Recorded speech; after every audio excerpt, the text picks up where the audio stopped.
முதல் 7 வசனத்தை வாசித்து நாம் சிந்திக்கலாம். கிறிஸ்து இயேசுவின் நிமித்தம் கட்டப்பட்டவனாய் இருக்கிற பவுலும் சகோதரனாகிய தீமோத்தேயும், எங்களுக்கும் பிரியமுள்ளவனும் உடன் வேலைக்காரனுமாய் இருக்கிற பிலமோனுக்கும், பிரியமுள்ள அபியாளுக்கும், எங்கள் உடன் போர் சேவன் ஆகிய அக்ரிப்புக்கும், நம்முடைய வீட்டிலே கூடி வருகிற சபைக்கும் எழுதுகிறதாவது, நம்முடைய பிதாவாகிய தேவனாலும் கர்த்தராகிய இயேசு கிறிஸ்துவினாலும் உங்களுக்கு கிருபையும் சமாதானம் உண்டாவதாக. கர்த்தராகிய இயேசு கிறிஸ்துவினிடத்திலும் எல்லா பரிசுத்தவான்களிடத்திலும் உள்ள உம்முடைய அன்பையும் உம்முடைய விசுவாசத்தையும் நான் கேள்விப்பட்டு என் ஜெபங்களில் உம்மை நினைத்து எப்பொழுதும் என் தேவனுக்கு ஸ்தோத்திரம் செய்து உங்களில் உள்ள சகல நன்மைகளும் தெரியப்படுகிறதுனாலே உம்முடைய விசுவாசத்தின் அந்யோன்யம் கிறிஸ்து இயேசுவுக்காக பயன்பட வேண்டும் என்று வேண்டுதல் செய்கிறேன். சகோதரனே, பரிசுத்தவான்களுடைய உள்ளங்கள் உம்மாலே இளைப்பாறுகிறபடியால் உம்முடைய அன்பினாலே மிகுந்த சந்தோஷமும் ஆறுதலும் அடைந்திருக்கிறோம் என்பது. மன்னிப்பை பற்றி அதிகம் அறியாத அல்லது அக்கறை இல்லாத ஒரு சுயநல சமூகத்துல தான் இன்னைக்கு நீங்களும் நானும் வாழ்ந்து கொண்டிருக்கிறோம். இன்னைக்கு இந்த உலகத்தை பார்த்தீங்க அப்படின்னா மன்னிக்கிற ஜனங்கள் பலவீனம் உள்ள ஒரு ஜனங்களாக கருதப்படுறாங்க. நான் போய் ஒருத்தட்ட மன்னிப்பு, சாரிங்க, என்னை மன்னிச்சிருங்க அப்படின்னு நம்ம சொன்னோம் அப்படின்னா அவனை ரொம்ப பலவீனமா நம்ம இந்த உலகம் பார்க்குறது. மன்னிக்காதவனை ஒரு பலம் உள்ள ஒரு மனுஷனா பார்க்குது. எவ்வளவு ரூடா இருக்கான் பாருங்க, எவ்வளவு இருதயத்தை கடினப்படுத்தி கொள்றான் என்று பாருங்கன்னு சொல்லி அவனை ரொம்ப மேன்மையாதான் இந்த உலகம் இன்னைக்கு பேசிக்கொண்டு, மன்னிக்கிற மனுஷனை தரந்தாழ்ந்தும் மன்னிக்காத மனுஷனை மிக உயர்த்தி வச்சுதான் இன்னைக்கு இந்த உலகம் பார்த்துட்டு. நம்முடைய சமூகத்திலும் கூட நீங்களும் நானும் கசப்பு, பழிவாங்குதல், கோபம், வெறுப்பு, விரோதம் இதெல்லாத்தோடும் நிறைஞ்சுதான் நீங்களும் நானும் வாழ்ந்துட்டு. இன்னைக்கு நம்முடைய வாழ்க்கையில கசப்பு இருக்கு, நம்முடைய வாழ்க்கையில பழிவாங்கும் எண்ணம் இருக்கு, நம்முடைய வாழ்க்கையில அநேக கோபங்கள் இருக்கு, நம்முடைய வாழ்க்கையில அநேக விரோதங்களால் நிறைஞ்சு. இப்படிப்பட்ட குணாதிசயத்தினாலதான் இன்னைக்கு என்ன நடக்குதுன்னு பாத்தீங்கன்னா நம்மளுடைய குடும்பங்கள் உடைந்து போய் கிடக்கு. குடும்பத்துல கணவன் மனைவிக்கு இடையே கசப்பு, பழிவாங்கும் எண்ணம், விரோதம், கோபம், மன்னிக்க முடியாத ஒரு சூழ்நிலை காணப்படுது. குடும்பங்கள்ல மன்னிப்பு இல்லாதனாலதான் சமுதாயத்திலையும் மன்னிப்பு காணப்பட மாட்டேங்குது. குடும்பங்கள் பழிவாங்கும் எண்ணத்தோடும் விரோதத்தோடும் வாழ்ந்து கொண்டிருக்கனாலதான் இன்னைக்கு சமூகம் சீரழிஞ்சு போய் கிடக்கு. மன்னிப்பு ரொம்ப ரொம்ப முக்கியமானது. மன்னிப்பு ரொம்ப ரொம்ப முக்கியமானது என்பதனாலதான் பரிசுத்த ஆவியானவர் வேதத்துல ஒரு புத்தகத்தையே கொடுத்திருக்கிறார். இந்த புத்தகம் பாத்தீங்கன்னா பிலமோன் உடைய வாழ்க்கையில நடந்த ஒரு நிஜ நிகழ்வை மையப்படுத்தி, ஒரு நிஜ நிகழ்வு மற்றவர்களை மன்னிக்க வேண்டும் என்ற காரியத்தை முக்கியப்படுத்தி இங்க பவுல் பேசியிருக்கிறார். மன்னிக்கும் குணம் என்பது ஆவிக்குரிய விசுவாசியினுடைய அடையாளமாக இருக்கிறது. மன்னிக்கும் குணம் என்பது ஆவிக்குரிய விசுவாசினுடைய ஆவிக்குரிய கடமையாகவும் இருக்குது. நான் ஒரு மனுஷனை மன்னிக்கணும், நான் விசுவாசின்னு சொல்லிட்டு நான் மன்னிக்காம இருந்தேன் அப்படின்னா முதலாவது அவன் விசுவாசியாகவே கருதப்பட முடியாது. நீங்க விசுவாசி அப்படின்னு சொன்னீங்கன்னா மன்னிப்பதை உங்களுடைய கடமையாக, அதாவது பொறுப்பாக நீங்கள் பெற்றிருக்கிறீர்கள். வாசி கேட்ட இந்த முதல் 7 வசனத்திலிருந்து மன்னிக்கிற மனுஷன் எப்படிப்பட்ட குணாதிசயத்தோடு இருக்கிறான் என்பதை பார்க்கலாம். முதல்ல பார்க்கும்போது முதல் 2 வசனங்கள் 3 வசனங்களை பார்க்கும்போது ஒரு முன்னுரை எப்படி பவுல் தன்னை அறிமுகப்படுத்துகிறார், யாருக்கு எழுதுகிறார் என்று பார்க்கும்போது இந்த இடத்துல முதலாவது வசனம் கிறிஸ்து இயேசு நிமித்தம் கட்டப்பட்டவனாய் இருக்கிற பவுல் என்று தன்னை அறிமுகப்படுத்துகிறார். தன்னை எப்படி அறிமுகப்படுத்துறார் என்று பார்க்கும்போது கிறிஸ்து இயேசு நிமித்தம் கட்டப்பட்டவனாய் இருக்கிற பவுல் என்று பார்க்க 8ஆம் வசனத்துல பாருங்க, ஆகியால் பவுல் ஆகிய நான் முதிர் வயதுள்ளவனாக கிறிஸ்து இயேசு நிமித்தம் இப்பொழுது கட்டப்பட்டவனாகவும் இருக்கிறேன். அதே போல 10ஆவது வசனத்துல என்னவென்றால் கட்டப்பட்டு இருக்கையில் மறுபடியும் 13ஆம் வசனத்துல பாருங்க, சுவிசேஷத்து நிமித்தம் கட்டப்பட்டிருக்கிறேன். இங்க எங்க இருக்கிறார் என்று பார்க்கும்போது பவுல் சிறைச்சாலையில சுவிசேஷத்து நிமித்தமாக இயேசு கிறிஸ்து நிமித்தமாக கட்டப்பட்டிருக்கிறார் என்று பார்க்கிறோம். பவுல் 3 நிருபத்தை தனிப்பட்ட மனுஷனுக்கு எழுதுறார். அதுல ஒண்ணு தீமோத்தேயு, ஒண்ணு தீத்து, இன்னொன்னு முக்கியமா பிலமோனுக்கு எழுதும் போது பிலமோன் ஒரு ஊழியக்காரன் இல்ல, ஒரு சாதாரணமான ஒரு விசுவாசி. தீமோத்தேயு தீத்து ஊழியக்காரங்க, அவங்க 2 பேருக்கும் போதக நிருபத்தை எழுதுறார். ஆனா இந்த இடத்துல பிலமோனுக்கு பாத்தீங்கன்னா ஒரு தனிப்பட்ட மனுஷனுக்கு எழுதுறார் என்று பாருங்க. எங்க இருந்து எழுதுறார் என்று பார்க்கும்போது சிறைச்சாலையில தன்னுடைய முதிர் வயதுல சுவிசேஷத்திற்காக போராடி, சுவிசேஷத்தின் நிமித்தமாக இயேசு கிறிஸ்து நிமித்தமாக தன்னுடைய முதிர் வயதிலும் கட்டப்பட்டு இருக்கிற சூழ்நிலையில திருச்சபையில இருக்கிற ஒரு பிரச்சனைக்கு தீர்வு காணும்படியாக இந்த நிருபத்தை பிலமோனுக்கு எழுதுகிறார் என்று பார்க்கணும். ஆக பவுலோட யார் இருக்கிறார் என்று பார்க்கும்போது முதலாவது வசனம் சொல்லுது சகோதரனாகிய தீமோத்தேயு பார்க்கும்போது எபேசுவிலே பிலமோனுக்கு அறிமுகமானவன். தீமோத்தேயுவை பிலமோனுக்கு நன்கு தெரியும். ஏன்னா எபேசு திருச்சபையில இருக்கும்போது பிலமோனுக்கு இவர்கள் அறிமுகமானவர்கள் என்று பார்ப்போம். யாருக்கு எழுதுகிறார்? யாருக்கு எழுதுகிறார் என்று பார்க்கும்போது, எங்களுக்கு பிரியம் உள்ளவனும் உடன் வேலையாளுமாய் இருக்கிற பிலமோனுக்கு என்று சொல்லப்படும். பிலமோன் என்ற மனுஷன் யார் அப்படின்னு பாத்தீங்க அப்படின்னா, கொலேசி திருச்சபையினுடைய ஒரு அங்கத்துவன். அவன் ஒரு ஐஸ்வர்யவான். இவனுடைய வீட்டுல தான் கொலேசி திருச்சபை கூடுச்சு. தேவனுடைய ஊழியத்துல தன்னை அதிகமாக இணைத்து கொண்டவன். அங்க பார்க்கும் உடன் வேலையாலும் பவுலோடு கூட சேர்ந்து அநேக ஊழியத்திலே தன்னை ஈடுபடுத்திக் கொண்டவன். பவுலோடைய ஊழியத்திலே தன்னை உட்படுத்திக் கொண்டவன். அவன் எபேசு திருச்சபையில இருக்கும் போது 3 வருஷம் பவுல் எபேசு திருச்சபையில இருந்தார். அப்ப எபேசு திருச்சபைக்கு அடிக்கடி போய் சென்று பவுலை பார்த்து பவுல் மூலியமா சுவிசேஷத்தை கேட்டு ரசிக்கப்பட்ட ஒரு மனுஷனாக இருக்கலாம். அடுத்து அங்க பார்க்கும்போது அங்க சொல்றாரு, எங்களுக்கு பிரியம் உள்ளவனும், நான் அவனை நேசிக்கிறேன். பவுல் சொல்றாரு, எனக்கு பிரியமான என்னுடைய உடன் வேலையாளாகிய பிலமோனுக்கு நான் எழுதுறேன் சொல்றேன். அடுத்து 2ஆம் வசனத்துல பாத்தீங்க அப்படின்னா, அபியாளுக்கு பிரியமுள்ள அபியாளுக்கும். அபியாள் யார் என்று பார்க்கும்போது பிலமோனுடைய மனைவி. அடுத்து பாருங்க, அடுத்து சொல்றேன், எங்கள் உடன் போர் சேவன் ஆகிய அக்ரிப்புக்கும். யார் அந்த அக்ரிப்பு யார் என்று பார்க்கும்போது பிலமோனுடைய மகன் என்று பார்ப்போம். அவனை பத்தி பேசும்போது என்ன சொல்றாரு என்று பார்க்கும்போது, உடன் போர் சேவகன். உடன் போர் சேவகன் என்று அடையாளப்படுத்துறார் என்று பார்க்கும்போது, ஊழியத்துல கடினமாய் உழைப்பவன். 2 தீமோத்தேயு 2ஆம் அதிகாரத்தை திருப்பிட்டீங்க அப்படின்னா, அந்த போர் சேவகனை பத்தி பார்க்கும்போது 2 தீமோத்தேயு 2ஆம் அதிகாரம் 3ஆம் வசனம், நீயும் கிறிஸ்து இயேசுவுக்கு நல்ல போர் சேவகனாய் தீங்கன்புவி. போர் செய்கிறவன் என்று சொல்லும் போது கடினமாய் உழைப்பவன், கடினமாய் ஊழியத்து நிமித்தம் சுவிசேஷத்திற்காக, திருச்சபைக்காக, தேவனுக்காக உழைக்கிற ஒரு மகன். இவனை பத்தி பேசும்போது கொலோசியர் 4ஆம் அதிகாரத்தை திருப்பிக்கோங்க. கொலோசியர் 4ஆம் அதிகாரம் 17ஆம் வசனத்துல பவுல் இவனை குறித்து சொல்றார், அக்ரிப்பை கண்டு நீ கர்த்தரிடத்தில் பெற்ற ஊழியத்தை நிறைவேற்றும்படி கவனமாய் இருப்பாயாக என்று சொல்லுங்கள். என்ன சொல்றார்? நீ கர்த்தரிடத்தில் பெற்ற ஊழியத்தை. இவன் என்ன செய்யறான் என்று பார்க்கும்போது, இவன் பவுலோடு இணைந்து ஊழியத்தில் ஈடுபடுகிற ஒரு மனுஷனா இருப்பான். இவன் எங்கெங்கெல்லாம் ஊழியம் செஞ்சான்னு பார்க்கும்போது, லவோதேக்கியா திருச்சபையிலும் கொலோசு திருச்சபையிலும் அவன் ஊழியத்தில் ஈடுபட்ட ஒரு மனுஷன். அடுத்து 2ஆம் வசனம் அங்கோட நிப்பாட்டல. 1ஆவது வசனம் பிலமோனுக்கு எழுதுறார், பிலமோனை சொல்றார். அடுத்து பிலமோனோட மனைவியை சொல்றார், பிலமோனுடைய மகனை சொல்றார். அடுத்து உம்முடைய வீட்டிலே கூடி வருகிற சபைக்கு எழுதுகிறதாவது. வீட்டிலே கூடுகிற சபை 3ஆம் நூற்றாண்டு வரைக்கும் சபை வீடுகள்ல தான் கூடப்பட்டுருந்துச்சு. வீட்டிலே கூடுகிற சபையை ஏன் சொல்லணும்? இது ஒரு தனிப்பட்ட மனுஷனுக்கு எழுதுற ஒரு கடிதம் தானே, ஒரு தனிப்பட்ட மனுஷனுடைய பிரச்சனைக்கான தீர்வை சொல்கிற ஒரு கடிதம் தானே. ஏன் இந்த இடத்துல அந்த திருச்சபை அவர் சொல்றாரு அப்படின்னு பார்க்கும்போது, தனிப்பட்ட கடிதமாக இருந்தாலும் மன்னிப்பினுடைய முக்கியத்துவத்தை திருச்சபை புரிந்து கொள்ள வேண்டும் என்பதை சொல்கிறார். இது என்ன செய்யணும் அப்படின்னா, திருச்சபையில வாசிக்கணும். பிலமோனுக்கு எழுதப்பட்ட நிருபமாக இருந்தாலும், தனிப்பட்ட நிருபமாக இருந்தாலும், இந்த நிருபமானது திருச்சபையில வாசிக்கப்பட வேண்டும். ஏன் அப்படின்னா, திருச்சபையில இந்த பிலமோன் இந்த திருச்சபைக்கு ஒரு கணக்கு கொடுக்க வேண்டிய ஒரு அக்கௌண்டபிலிட்டி உள்ள ஒரு மனுஷனா இருக்கிறார். இந்த இடத்துல பிலமோனுடைய சூழல் என்ன? ஒனேசிமுவை மறுபடியுமாக மன்னித்து ஏற்றுக்கொள்ள வேண்டும். இதுதான் கொடுக்கப்பட்ட பின்னணி. இப்ப ஒனேசிமுவை மன்னிக்கணும் அப்படின்னு சொல்லி தனிப்பட்ட முறையில பிலமோனுக்கு சொல்லி இருந்தா வேலை முடிஞ்சிருக்கும். ஆனா பவுலுடைய எம்பசிஸ், பவுல் எதற்கு அடித்தளம் போறார் அப்படின்னா, திருச்சபை சரியான முறையில மன்னிப்பினுடைய முக்கியத்துவத்தை புரிஞ்சுக்கணும். சபையை அட்ரஸ் பண்றார். சபையை அட்ரஸ் பண்றதுக்கான காரணம் என்ன அப்படின்னா, பிலமோன் ஒனேசிமுவை மன்னிக்காம விட்டார் அப்படின்னா அது மிகப்பெரிய ஆபத்து. அவருடைய விசுவாசம் கேள்விக்குறியாகும். அப்ப திருச்சபைக்கு தெரியுது. திருச்சபைக்கு என்ன தெரியுது? பிலமோனுக்கும் ஒனேசிமுக்கும் பிரச்சனை. அதனால ஒனேசிமு சிறைச்சாலையில இருக்கிறான். சிறைச்சாலையில இருக்கும்போது பவுலை சந்திக்கிறான், சுவிசேஷத்தை கேட்கிறான், மனம் திரும்புறான், ரட்சிக்கப்படுறான். மனம் திரும்பி ரட்சிக்கப்பட்ட பின்பு என்ன பிரச்சனையோ அந்த பிரச்சனைக்கான சொல்யூஷன், தீர்வு ஒப்புரவாகுதல். நல்லா புரிஞ்சுக்கோங்க. சுவிசேஷம் அப்படின்னா அடிப்படையிலே ஒப்புரவாகுதல். பிதாவோடு மட்டும் நான் ஒப்புரவாயிட்டேன், கடவுளோட ஒப்புரவாயிட்டேன், சக ஜனங்களோட ஒப்புரவாக மாட்டேன் அல்லது மன்னிக்க முடியாது அப்படின்லாம் எந்த விசுவாசியாலும் சொல்லக்கூடாது. அது சொல்லுகிற மனிதன் முதலாவது விசுவாசியாகவே இருக்க முடியாது.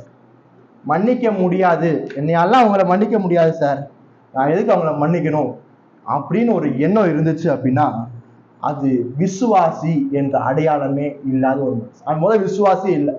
விசுவாசி அப்படின்னு சொல்ற ஒரு மனுஷனால மற்றவர்களை மன்னிக்க முடியும். மன்னிக்க முடியாது அப்படின்னு சொன்னீங்கன்னா நீங்க தேவனுக்கு நேரடியாக கீழ்ப்படியாமல் போகிறீர்கள். தேவனுடைய கட்டளைக்கு அப்பட்டமாக கீழ்ப்படியாமல் போகிறீர்கள். எபேசியர் 4ஆம் அதிகாரத்தை திருப்பிக் கொள்ளுங்கள். எபேசியர் 4ஆம் அதிகாரம் 31ஆம் வசனத்தை திருப்பிக் கொள்ளுங்கள். எபேசியர் 4 31 சகலவிதமான கசப்பும் கோபமும் மூர்க்கமும் கூக்குரலும் தூஷணமும் மற்ற எந்த துர்க்குணமும் உங்களை விட்டு நீங்க கடவுது. ஒருவருக்கொருவர் தயவாயும் மன உருக்கமாயும் இருந்து கிறிஸ்துவுக்குள் தேவன் உங்களுக்கு மன்னித்தது போல நீங்களும் ஒருவருக்கொருவர் மன்னியுங்கள். பவுல் தெளிவா சொல்றார், தேவன் உங்களுக்கு மன்னித்தது போல நீங்களும் ஒருவருக்கொருவர் மன்னியுங்கள். கொலோசியர் 3ஆம் அதிகாரத்தை திருப்பிக் கொள்ளுங்கள். கொலோசியர் 3ஆம் அதிகாரம் 13ஆம் வசனத்துல பாருங்க. கொலோசியர் 3ஆம் அதிகாரம் 13ஆம் வசனம், ஒருவரை ஒருவர் தாங்கி ஒருவர் பேரில் ஒருவருக்கு குறைபாடு உண்டானால் கிறிஸ்து உங்களுக்கு மன்னித்தது போல ஒருவருக்கு ஒருவர் மன்னியுங்கள். மன்னிக்க மறுக்கிற அல்லது மன்னிக்க விரும்பாத ஒரு மனுஷன் தன்னுடைய வாழ்க்கையில மிகப்பெரிய விளைவுகளை சந்திக்க. ஏன்னா அந்த மனுஷன் தேவனுடைய கட்டளையை நேரடியாக அப்பட்டமாக மீறுகிற மனுஷனாக இருக்கிறான். மன்னிக்க முடியாத நிலை ஏற்பட்டா என்ன ஆகும் அப்படின்னா, காயத்தை வலியுடனே வச்சிருக்கும். காயத்தை ஆற வழி வகுக்காது. ஒரு காயம் ஏற்பட்டுச்சுன்னா அந்த காயத்துக்கு சீக்கிரமா மருந்து கொடுத்து சரி பண்ணா அந்த காயம் சீக்கிரமா என்ன செஞ்சிடும், ஆறிடும். ஆனா ஒரு மனுஷனை நான் மன்னிக்க முடியாது அப்படின்னு சொன்னேன் அப்படின்னா அந்த காயம் ஆறாது, அந்த வலி ஆறாது, அது அப்படியே அந்த காயம் வலியோட நிற்கும். மன்னிக்க முடியாத நிலை என்ன செய்யும் அப்படின்னா கசப்பை உண்டு பண்ணும். கசப்பை உண்டு பண்ணும். தனக்கு எதிராக குற்றம் பண்ணினவர்களை எவ்வளவு காலம் மன்னிக்காம இருக்கீங்களோ அவ்வளவு காலமும் அதை பற்றி சிந்தித்து நான் கசப்பானவனா மாறிடுவேன். இப்ப நான் ஒருத்தருக்கு விரோதமா பாவம் செஞ்சுட்டு அல்லது ஒருத்தருக்கு விரோதமா கோபமா இருக்கிறேன், அவரை மன்னிக்க முடியாம இருக்கிறேன்னா எவ்வளவு காலம் நான் அவரை மன்னிக்காம இருக்கிறேனோ அவ்வளவு காலமும் அவரை பற்றி சிந்தித்து அந்த பிரச்சனையை பற்றி சிந்தித்து நான் அவரை மன்னிக்காம கசப்புடன் வாழ்ந்து கொண்டு நான் கசப்பானவனாக மாறுகிறேன். இதான் மன்னிக்க முடியாத நிலை செய்கிறது. எவ்வளவு காலம் நான் மன்னிக்காம இருக்கிறேனோ அவ்வளவு காலமும் நான் கசப்பானவனாக மாறுகிறேன். கசப்பு தன்மை பாவம். கசப்பு தன்மை மற்றவர்களை பாதிக்கும். கசப்பு தன்மை என்ன செய்யும் அப்படின்னா அது ஒரு நோய் மாதிரி, அது இன்னொருத்தவங்களுக்கு பாஸ் ஆகும், தொற்று நோய் மாதிரி. நான் ஒருத்தர் மேல கசப்பா இருந்தேன்னா நிச்சயமா பாவத்தினுடைய குணாதிசயம் அது மற்றவர்கிட்ட போய் சொல்லும். அந்த கசப்பு தன்மையை மற்றவர்களுக்கு பாஸ் ஆன் பண்ணும். அதை போய் அப்படியே கொடுக்கும். அவனையும் காயப்படுத்தும், அவனையும் கசப்பானவனா மாற்றிடும். இது தேவனுக்கு விரோதமான பாவம். ரொம்ப நாள் மன்னிக்காம இருந்தேன்னா நம்மளால வாயை மூடிட்டு சும்மா உட்காரவே முடியாது. இதுதான் மனுஷனுடைய பாவத்தன்மை. இந்த பாவத்தன்மை என்ன செய்யணும், அந்த கசப்பை எனக்குள்ள வைத்திடாம அந்த கசப்பை கண்டிப்பா ஒரு நாள் மற்றவன்கிட்ட போய் சொல்லும். மற்றவனையும் அதை கசப்புள்ளவனாக ஆக்கி மற்றவனையும் மன்னிக்க முடியாத ஒரு சூழ்நிலைக்கு தள்ளிவிடுகிறதாக இருக்கிறது. கசப்பான மனுஷன் என்ன செய்வான் அப்படின்னா அவனுடைய பேச்சு மற்றவர்களை காயப்படுத்தும். அவனுடைய பேச்சு அவதூறாய் தான் இருக்கும். கசப்பான ஒரு குணம் என்ன செய்யும் அப்படின்னா ஒரு மனுஷனுடைய முழு குணாதிசயத்தையும் மாற்றுகிறது. அவருடைய முழு குணாதிசயத்துல அவனுடைய வாழ்க்கையில் அந்த கசப்புணர்வு வந்துச்சு அப்படின்னா அந்த கசப்புணர்வு என்ன செய்யும் அப்படின்னா பலி வாங்கும் எண்ணத்தை தான் கொண்டு இருக்கும். எப்படியாவது நான் அவனை பலி வாங்கணும், எப்படியாவது அவனுக்கு நான் விரோதமா செயல்படணும் என்ற உணர்வை மட்டும்தான் அந்த கசப்பான இருதயம் வெளிப்படுத்தும். கசப்பான இருதயம் ஒருபோதும் யாரிடத்திலும் அன்பையும் சாந்த குணத்தையும் வெளிப்படுத்தாது. கசப்பான இருதயம் ஒருபோதும் யாரிடத்திலையும் அன்பையும் சமாதானத்தை வெளிப்படுத்தாது. கசப்பு எப்பயுமே என்ன செய்யும் அப்படின்னா பலி வாங்கும் எண்ணத்தையும் அவதூறை மட்டும்தான் வெளிப்படுத்தும். அது அன்பை அடைத்து போடுகிறதா இருக்கும். கசப்பான எண்ணம் மிகவும் மோசமானது. மன்னிக்க முடியாத சூழ்நிலை என்ன செய்யுது அப்படின்னு பாத்தீங்கன்னா மன்னிக்க முடியாத இருதயம் பிசாசுக்கு வாசலை திறந்து கொடுக்கிறது. எபேசியர் 4ஆம் அதிகாரத்தை மறுபடியும் திருப்பிக்கோங்க. எபேசியர் 4ஆம் அதிகாரம் 26, 27 வசனத்தை பார்க்கும்போது, நீங்கள் கோபம் கொண்டாலும் பாவம் செய்யாதிருங்கள், சூரியன் அஸ்தமிக்கிறதுக்கு முன்னாக உங்கள் எரிச்சல் தனியே கிடவுது. அது சொல்லிட்டு அப்படியே பவுல் விட்டுருக்கலாம். ஆனா பவுல் அப்படியே விடல. அடுத்து என்ன சொல்றாருன்னா பிசாசுக்கு இடம் கொடாமல் இருங்கள். என்ன சொல்றாரு, சூரியன் அஸ்தமிக்கிறதுக்கு முன்பாக உங்கள் எரிச்சல் தனியே கடவுள் சொல்லிட்டு அப்படியே விட்டுருந்தா அது சாதாரணமா முடிஞ்சிருக்கும். ஆனா அங்க பவுல் இன்னொரு விஷயத்தை எம்பசைஸ் பண்ணி சொல்றாரு, பிசாசுக்கு இடம் கொடாமல் இருங்கள். அதே போல 2 கொரிந்தியர்ல பவுல் இந்த மன்னிப்பை எப்படி நடைமுறைப்படுத்திருக்கிறாரு பாருங்க. 2 கொரிந்தியர் 2ஆம் அதிகாரம் 10ஆம் வசனமும் 11ஆம் வசனமும் பாருங்க. 2 கொரிந்தியர் 2ஆம் அதிகாரம் 10ஆம் வசனம் 11ஆம் வசனம் 246வது பக்கத்துல, எவனுக்கு நீங்கள் மன்னிக்கிறீர்களோ அவனுக்கு நானும் மன்னிக்கிறேன், மேலும் எதை நான் மன்னித்திருக்கிறேனோ அதை உங்கள் நிமித்தம் கிறிஸ்துவினுடைய சன்னிதானத்திலே மன்னித்திருக்கிறேன். சாத்தானாலே நான் மோசம் போகாதபடிக்கு அப்படி செய்தேன். என்ன சொல்றார்? சாத்தானாலே மோசம் போகாதபடிக்கு நான் என்ன செஞ்சேன்? மன்னிச்சேன். பிசாசு இன்று நம்முடைய வாழ்க்கையில அநேக நேரத்துல மன்னிக்க முடியாத ஒரு சூழலை கொடுத்து அன்பற்ற நிலைக்கு பிசாசு இன்னைக்கு மனுஷனை மாற்றிக்கொண்டே இருக்கிறான். மன்னிக்க முடியாத நிலை பிசாசுக்கு வாசலை திறந்து கொடுக்கிறதாக இருக்கிறது.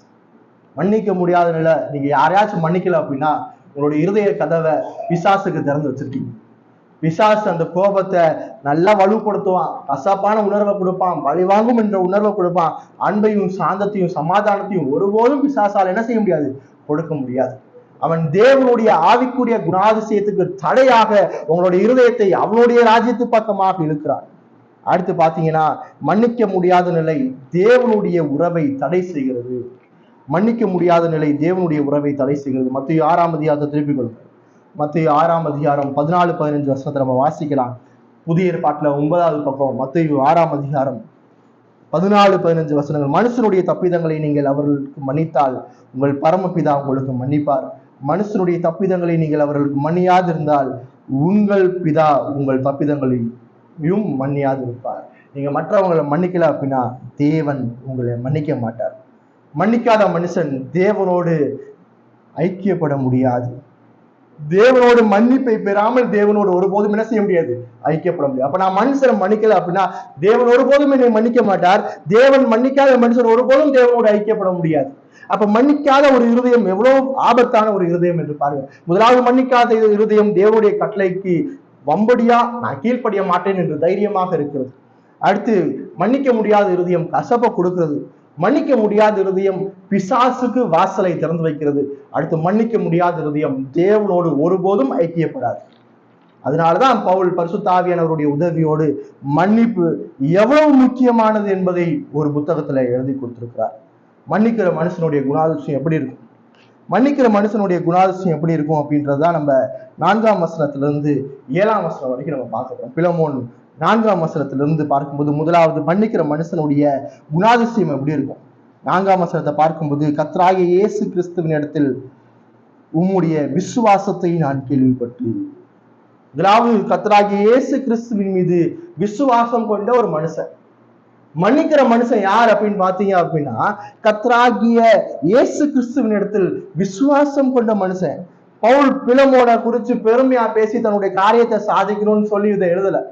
அதனால புரிஞ்சுக்கோங்க. இந்த நிருபத்தை நீங்க வாசிக்கும் போது இந்த நிருபத்துல பிலமோனை குறிச்சு எந்த விதமான தவறையும் சொல்லல. பிலமோனை இனி இந்த பாவத்திலிருந்து மனம் திரும்புன்னு சொல்லல, இல்ல இதை நீ சரி செய்யு சொல்லல, இல்ல நீ சுவிசேஷத்தை சரியான முறையில புரிஞ்சுக்கோன்னு சொல்லல, இல்ல நான் தான் அப்போஸ்தலன் நீ என்னை ஏற்றுக்கோ என்னை அங்கீகரிச்சுக்கோன்னா சொல்லல. அவனுடைய உயர்வான குணாதிசயத்தை சொல்லி கொண்டு இருக்கிறார். அவர் எவ்வளவு மேன்மையான ஒரு விசுவாச வாழ்க்கையை வாழ்ந்து கொண்டிருக்கிறார் என்று சொல்றார். இந்த இடத்துல பிலமோனை பெருமையா பேசி தன்னுடைய காரியத்தை சாதிக்கணும் இங்க நினைக்கல. ஆனா அவருடைய ஆவிக்குரிய விசுவாச வாழ்க்கை எவ்வளவு மேன்மையான வாழ்க்கை என்பதை பரிசுத்த ஆவியானவர் இங்க நம்மளுக்கு எடுத்து காட்டுறார். ஒரு விசுவாசி எப்படி வாழணும், ஒரு விசுவாசியுடைய வாழ்க்கையில் என்னென்ன குணாதிசயம் இருக்கணும்ன்றத இங்க பிலமோனுடைய வாழ்க்கையை நம்ம பார்க்கலாம். இந்த குணாதிசயத்தை பார்க்கும்போது, கிறிஸ்து மீதான விசுவாசம். விசுவாசம் உள்ள மனுஷன் மட்டும்தான் ஒனேசிமுவை அல்லது நம்மளுடைய எதிரிய மன்னிக்க வேண்டும். அங்க சொல்ற, உனக்கு விசுவாசம் இருக்கு, ஆகவே நீ என்ன செய்ய, ஒனேசிமுவை மன்னித்துக்கொள். பவுலுக்கு இந்த குணாதிசயம் அவன் என்ன செஞ்சிருக்கிறான்? கேள்விப்பட்டிருக்கிறான். பவுல் இந்த குணாதிசயத்தை கேள்விப்பட்டிருக்கான். அதான் 4ஆம் வசனம் சொல்லுது, கர்த்தராகிய இயேசு கிறிஸ்துவின் இடத்தில் உம்முடைய விசுவாசத்தை நான் கேள்விப்பட்டு. பவுலுக்கு இந்த விசுவாச குணம் தெரிஞ்சிருக்கு. அதே வேளையில பவுலோடு காவலில் இருக்கிற இந்த கொலேசு சபையினுடைய போதகராகிய எப்பாப்பிராவின் இடத்திலும் இந்த குணாதிசயம் மூலமாக அவன் என்ன செய்யறான்? அறிவிக்கப்படுகிறான். சபையில ஒரு விசுவாசி இருக்கிறான். அந்த விசுவாசிய போதகரை பார்க்கிறார். அந்த விசுவாசியுடைய விசுவாசத்தை அந்த போதகர் பவுல்கிட்ட போய் சொல்றார், இந்த பிலமோன் கிறிஸ்துவின் மீதான விசுவாசத்தில் மிக வைராக்கியம் உள்ளவன் என்று சொல்றார். பவுல் பிலமோனுக்கு பற்றி என்ன எதையுமே சுட்டி காட்டல, எல்லாவற்றையும் அவன் என்ன செய்யறான் அப்படின்னு பாத்தீங்கன்னா மேன்மையாக எழுதுறான் என்று பார்ப்போம். சுவிசேஷத்தை சரி செஞ்சுக்கோ, சுவிசேஷத்தை சரியா புரிஞ்சுக்கோன்னா சொல்லல. உன்னுடைய விசுவாசம் கிறிஸ்துவின் மீதாக இருக்கிறது, அதை நான் கேள்விப்படுறேன்னு சொல்லிட்டு 5ஆம் வசனத்தை பாருங்க, என் ஜெபங்களில் உம்மை நினைத்து எப்பொழுதும் என் தேவனுக்கு ஸ்தோத்திரம் செய். உன்னுடைய விசுவாசத்தை பார்த்து நான் தேவனுக்கு நன்றி சொல்றேன் என்று சொல்றான். எப்படிப்பட்ட விசுவாசம் என்று பாருங்க, தேவன் மீதான கிறிஸ்து மீதான உண்மையான செயல்படுகிற தீவிரமான விசுவாசம். விசுவாசம் அப்படின்னு பார்த்துட்டு நான் இயேசுவை விசுவாசிக்கிறேங்க, வாரம் சபைக்கு வருவேன், சபையினுடைய எல்லா கூட்டத்திலும் பங்கு பெற்றுவேன், நான் பாட்டு போயிடுவேன், அப்படி இல்லை விசுவாசம். அது இல்லை விசுவாசம். எப்படி அந்த எப்பாப்பிராக்கு அந்த திருச்சபையினுடைய போதகருக்கு பிலமோனுடைய விசுவாசம் அவ்வளவு ஆணித்தனமா அவனுடைய வைராக்கியம் வெளிப்பட்டு இருக்கிறது. அவனுடைய வாழ்க்கையில விசுவாசம் என்பது தீவிரமாய் இருந்திருக்கு. எப்படி தீவிரமாய் இருந்திருக்கு? தேவனுக்கு பிரியமாய் வாழ வேண்டும் என்பதை மட்டுமே நோக்கமாக வைத்து வாழ்ந்திருக்கிறார். விசுவாசத்துல என்ன செய்யலாம் அப்படின்னு பார்க்கும்போது, பிலமோன் நான் தேவனுக்கு மட்டுமே பிரியமாய் வாழ வேண்டும் என்று வாழ்ந்திருக்கிறான். பரிசுத்த ஆவியானவரை சார்ந்திருக்கிறான். வேதத்தை படித்து வேதத்தை சரியான முறையிலே புரிந்து கொண்டு விசுவாச பாதையிலே வாழ்ந்திருக்கான். என்ன ஒரு ஸ்டாண்டர்ட் ஆஃப் லைஃப் பாருங்க, எப்படிப்பட்ட தரநிலையை பாருங்க. அவனுடைய வாழ்க்கையினுடைய நோக்கம் பாருங்க, நான் இயேசுவை விசுவாசிக்கிறேன், என்னுடைய பாவத்திற்காக ஆண்டவராகிய இயேசு கிறிஸ்து சிலுவையில மரித்திருக்கிறார், அவரால் மட்டும்தான் எனக்கு பாவத்திலிருந்து விடுதலை கொடுக்க முடியும் என்ற விசுவாசம் எதற்கு நேராக வழி நடத்தி இருக்கிறது? என்னுடைய வாழ்க்கையில நான் எப்பயுமே இயேசுவை பிரியப்படுத்தி வாழும், இயேசுவை பிரியப்படுத்தி வாழ்ந்து வேதத்தை படித்து சரியான முறையில பரிசுத்த ஆவியானவரை சார்ந்து கொண்டு வளருகிற ஒரு மனுஷன், தேவன் மீதான விசுவாசத்தில் தொடர்ச்சியாய் வளர்கிறவர். இந்த விசுவாசம் என்று பார்க்கும்போது, ஒரு நாள் நான் இயேசுவை விசுவாசிக்கிறேன், என்னுடைய பாவத்திலிருந்து எனக்கு மன்னிப்பை கொடுத்தார், நான் ஞானஸ்தானம் பெற்றுட்டேன், அவ்வளவுதான் என்று அங்க நிக்கிறது இல்ல விசுவாசம். விசுவாசம் என்பது தொடர்ச்சியான வாழ்க்கை. தொடர்ச்சியாய் வளர்கிறவன் எப்படி தொடர்ச்சியா வளர முடியும்? எப்படி ஒரு விசுவாசி தொடர்ச்சியா வளர முடியும்? அனுதினமாக தேவனோடு ஐக்கியம், அனுதினமான வேத வாசிப்பு, அனுதினமான ஜெபம், அனுதினமாக வேதத்தை தியானித்து வேதத்தை சரியான முறையிலே புரிந்து கொள்ளுதல், அதான் விசுவாசத்தை வளரும். வேதத்தை சரியான முறையில புரிந்து கொள்ளல அப்படின்னா விசுவாசத்துல வளர முடியாது. விசுவாசத்துல வளரணும் அப்படின்னா, உங்களுடைய விசுவாசத்தை பார்த்து திருச்சபை ஆச்சரியப்படணும் அப்படின்னா, அனுதினமாக வேதத்தை வாசித்து, அனுதினமாக ஜெபித்து, அனுதினமாக வேதத்தை தியானித்து வேதத்தை சரியான முறையிலே புரிந்து கொள்ளுதல். அவனுடைய விசுவாச வாழ்க்கையை பாருங்க. அவனுக்கு பவுலுக்கு என்ன ஒரு நம்பிக்கை இந்த கடிதத்தை எழுதும் போது, இவனுடைய விசுவாசம் கிறிஸ்துவின் மீது இருக்கு, இது உண்மையான விசுவாசம், இவன் இயேசுவுக்கு பிரியமாய் வாழுகிறான், இவன் நிச்சயமாய் ஒனேசிமுவை மன்னிப்பான் என்ற நம்பிக்கையில் என்ன செய்யறான், இது எழுதுறான். ஒருவேளை மன்னிக்காம விட்டுட்டான் என்ற ஒரு சந்தேகம் வரவே இல்லை பவுலுக்கு. அப்ப அவனுடைய வாழ்க்கையினுடைய நிலையை பார்த்தீங்க அப்படின்னா, அவன் அவ்வளவு மேன்மையான ஒரு விசுவாச வாழ்க்கையை வாழ்ந்து கொண்டிருக்கிறான். உண்மையான விசுவாசி மன்னிப்பான். ஏன்? ஏன்னா அவன் எப்படிப்பட்ட நிலையிலிருந்து மீட்கப்பட்டான் என்பதை அவன் உணர்ந்திருக்கிறான். அவன் எப்படிப்பட்ட நிலையிலிருந்து மீட்கப்பட்டான் என்பதை உணர்ந்திருக்கிறான். ஆனா அவிசுவாசிக்கு மன்னிக்கும் திறனே இல்லை. அவிசுவாசிக்கு என்ன இல்லைன்னு பாத்தீங்கன்னா, மன்னிப்பதற்கான திறனே இல்லை. ரோமர் 3ஆம் அதிகாரத்தை திருப்பி கொள்ளும். ரோமர் 3ஆம் அதிகாரம் 10-17 வசனத்தை நான் வாசிக்கிறேன். புதிய ஏற்பாட்டுல 210வது பக்கம். ரோமர் 3ஆம் அதிகாரம் பார்க்கும்போது, அந்தபடியே நீதிமான் ஒருவனும் இல்லை, உணர்வுள்ளவன் இல்லை, தேவனை தேடுகிறவன் இல்லை, எல்லாரும் வழி தப்பி ஏகமாய் கெட்டு போனார்கள், நன்மை செய்கிறவன் இல்லை, ஒருவனாகினும் இல்லை. அவர்கள் தொண்டை திறக்கப்பட்ட பிரேத கொடி, தங்கள் நாவினால் வஞ்சனை செய்கிறார்கள், அவருடைய உதடின் கீழ் பாம்பின் விஷம் இருக்கிறது, அவர்கள் வாய் சபிப்பினாலும் கசப்பினாலும் நிறைந்திருக்கிறது, அவர்கள் கால்கள் ரத்தம் சிந்த தீவி இருக்கிறது, நாசமும் நிர்பந்தமும் அவர்கள் வழியில் இருக்கிறது, சமாதானத்தின் வழியை அவர்கள் அறியாதிருக்கிறார்கள், அவர்களுடைய கண்களுக்கு முன்பாக தெய்வ பயம் இல்லை என்று எழுதியிருக்கிறதே. அவிசுவாசி எப்படி இருக்கிறான்? அவிசுவாசி எப்படி இருக்கிறானா, சமாதானத்தின் வழியை அறியாதிருக்கிறான். அவனுடைய வாழ்க்கையில் என்ன இருக்கு? 13ஆம் வசனத்தை பாருங்க. அவன் தொண்டை திறக்கப்பட்ட பிரேத குழி அப்படின்னா என்ன அர்த்தம்? அவனுடைய வாயிலிருந்து வர்றது எல்லாம் கெட்டதுதான். தங்கள் நாவினால் வஞ்சனை செய்கிறார்கள், அவனுடைய உதவின் கீழ் அவன் பேசுறதெல்லாம் விஷம், அவனுடைய வாய் சபிப்பினால் நிறைந்திருக்கிறது, அவன் கால்கள் நன்மைக்கு இல்ல ரத்தம் சிந்துவதற்கு தீவிர்த்திருக்கிறது, நாசமும் நிர்பந்தமும் அவர் வழியில் இருக்கிறது. அடுத்து 17ஆம் வசனம் பாருங்க. சமாதான வழியை அறியாதிருக்கிறார்கள், அவர்கள் கண்களுக்கு முன்பாக தெய்வ பயம் இல்லை. கடவுள் யாருன்னு தெரியாதனால அவர்களுக்கு சமாதான வழியை தெரியல. கடவுள் யாருன்னு தெரியல. கடவுள் யாருன்னு தெரிஞ்சு அவர் என்னை மன்னித்து இருக்கிறார் என்று தெரியும் போது அந்த மன்னிப்பை பெற்ற மனுஷன் அந்த மன்னிப்பை என்ன செய்வான்? மற்றவர்களுக்கும் கொடுப்பான். விசுவாசனா என்னது? இயேசுவின் மீதான விசுவாசம் என்னன்னு பாத்தீங்கன்னா, அறிவு இசைவு பற்றி கொள்ளுதல். இயேசுவின் மீதான விசுவாசனா தேவன் மீதான அறிவு. அந்த தேவனை பற்றி இசைந்து அவர் அந்த சத்தியத்துக்கு இசைந்து அதை பற்றி கொள்ளுதல், அதான் விசுவாசம். விசுவாசம் என்பது முதலாவது எனக்கு அறிவு, என்னுடைய தேவன் என்னை மன்னித்திருக்கிறார் என்ற அறிவு. அதை இசைந்து ஆமா என்ன மன்னிச்சிருக்கிறார் என்பதை என்னுடைய வாழ்க்கையில் நான் ஒத்துக்கொண்டு அதை பற்றி கொண்டு வாழுதல் தான் இங்க என்னன்னு பாத்தீங்க அப்படின்னா உண்மையான விசுவாசம். இங்க பிலமோன் திருச்சபையில உட்கார்ந்து பாப்பிராவுடைய போதனையை கேட்டு வேதத்தை தொடர்ச்சியாக வாசித்து ஜெபித்து தியானித்து வேதத்தில் வெளிப்பட்ட இயேசுவை அறிந்து இசைந்து பற்றி கொண்டான். அப்போ ஒரு விசுவாசியுடைய வாழ்க்கையில அந்த விசுவாசம் எவ்வளவு மேன்மையானதா இருக்குன்னு பாருங்க. அவரோட விசுவாசத்தை பார்த்து பவுல் தேவனுக்கு நன்றி சொல்றான். எவ்வளவு முதிர்ச்சி உள்ள விசுவாசம் என்று பாருங்க, எவ்வளவு முதிர்ச்சியாய் அவனுடைய வாழ்க்கை இருந்திருக்கும் என்று பாருங்க. பரிசுத்த ஆவியானவர் அந்த விசுவாசியுடைய வாழ்க்கையில் எவ்வளவு வல்லமையாய் செயல்பட்டு இருக்கிறார் என்று பாருங்க.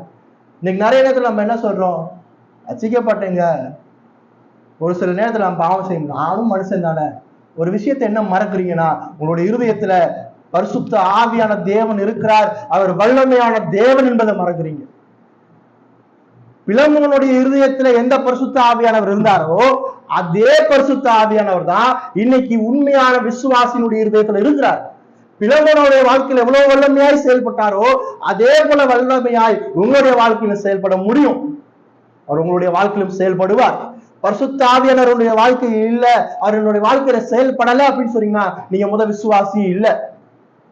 நீங்களும் நானும் பரிசுத்த ஆவியானவருடைய செயல்பாடை தடை பண்ண முடியாது. நல்லா தெரிஞ்சுக்கோங்க, நீங்களும் நானும் பரிசுத்த ஆவியானவருடைய செயல்பாடை நம்மளுடைய வாழ்க்கையில தடை பண்ண முடியாது.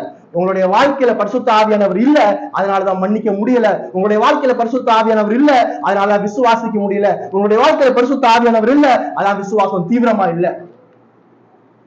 மன்னிக்கிற மனுஷன் முதலாவது தீவிரமாய் உண்மையாய் இயேசுவை விசுவாசிக்கிற மனுஷன்.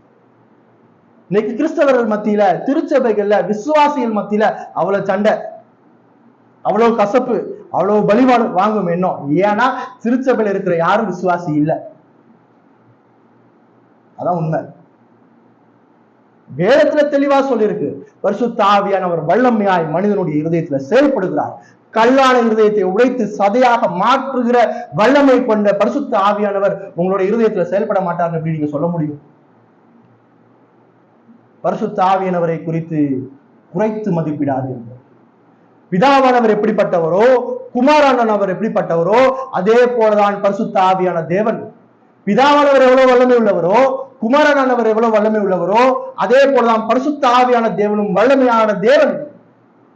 நீங்க நிறைய நேரத்துல பரிசுத்த ஆவியானவரை குறித்து நான் சரியா புரிந்து கொள்ளாதனால, அவரை பற்றி நான் சரியா தெரியாதனால, என்னோட இதயத்துல பரிசுத்த ஆவியானவர் இருந்தாலும் அவரை நான் தடை பண்ண முடியும், அவர் என் வாழ்க்கையில செயல்பட மாட்டான்னு சொல்லி அவரை நீங்கள் நிராகரித்து கொண்டிருக்கிறீங்க. அப்படிப்பட்ட எண்ணம் மிகவும் ஆபத்து.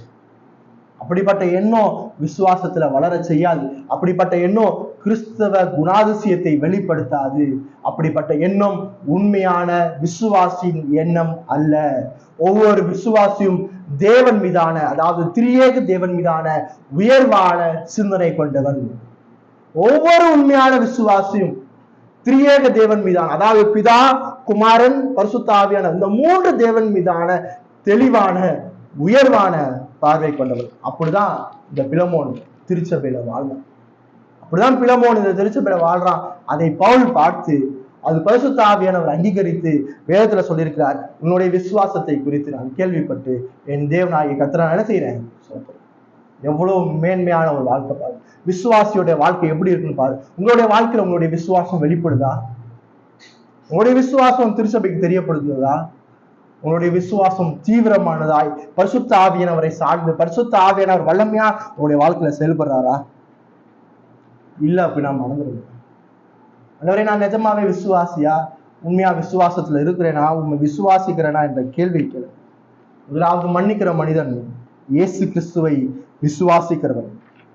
அடுத்து இரண்டாவது மன்னிக்கிற மனுஷனுடைய குணாதிசயத்தை பார்த்தீங்க அப்படின்னா விசுவாசிகளிடம் அன்பு செலுத்துகிறவன். 4ஆம் வசனத்துல பாருங்க, எல்லா பரிசுத்தவான்களிடத்திலும் உள்ள உம்முடைய அன்பையும் நான் கேள்விப்பட்டு. முதலாவது இயேசு கிறிஸ்துவின் மீதான விசுவாசத்தை கேள்விப்படுகிறார். இரண்டாவது என்ன கேள்விப்படுகிறார்? எல்லா பரிசுத்தவான்களிடத்திலும் உள்ள உம்முடைய அன்பை கேள்விப்படுகிறார்.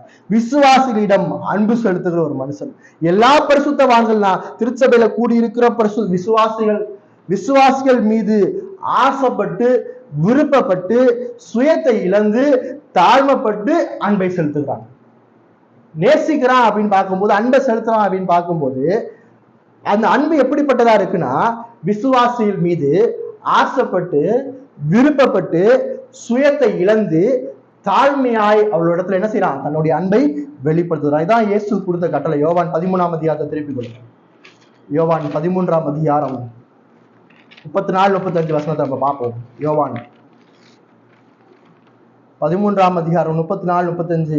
நீங்கள் ஒருவரில் ஒருவர் அன்பாயிருங்கள், நான் உங்களில் அன்பாயிருந்தது போல நீங்களும் ஒருவரில் ஒருவர் அன்பாயிருங்கள் என்ற புதிதான கட்டளையை உங்களுக்கு கொடுக்கிறேன். நீங்கள் ஒருவரில் ஒருவர் அன்புள்ளவர்களாய் இருந்தால் அதனால் நீங்கள் என்னுடைய சீசர்கள் என்று எல்லாரும் அறிந்து கொள்வார்கள்.